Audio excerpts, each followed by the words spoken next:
প্রেমের গান শুনবো, এগুলো অপেক্ষাকৃত কম বয়সের লেখা। রবীন্দ্রনাথ 16 বছর বয়সে গান লিখতে শুরু করেই 19 বছর বয়সে যে নাটক লিখলেন ভগ্নহৃদয়, সেখানে একটি গান ব্যবহার করলেন, সখী ভাবনা কাহারে বল। সেই সময়ের যে প্রেমের গান, প্রেমের কথা সহজ ভাষায় সহজভাবে বলা খুব সহজ ছিল না।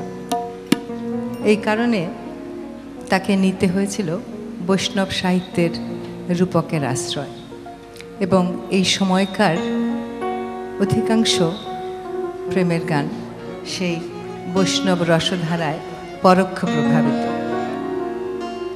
বিভিন্ন নাটকের বিভিন্ন চরিত্রের মুখ দিয়ে যে গানগুলি তিনি গাইয়েছেন, সেগুলোতে ফুটে উঠেছে রাধারই মনোবেদনা বিভিন্নভাবে, বিভিন্ন ভঙ্গিতে।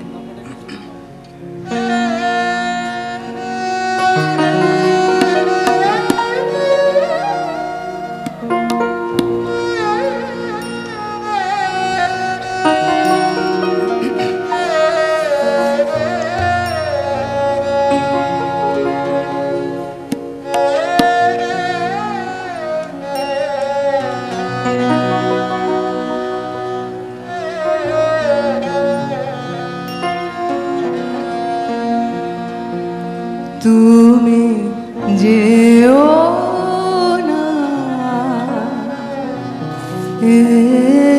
এক্ষণে, তুমি যেও না এক্ষণে, তুমি যেও না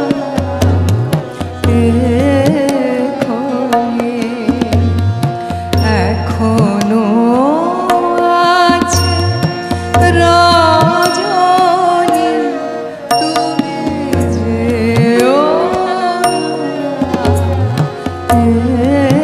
এক্ষণে, তুমি যেও না এক্ষণে।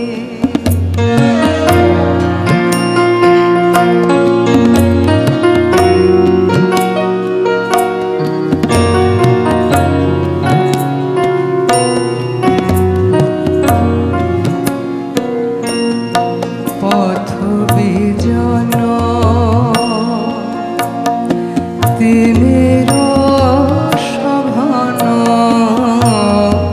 পথ বিজন তিমির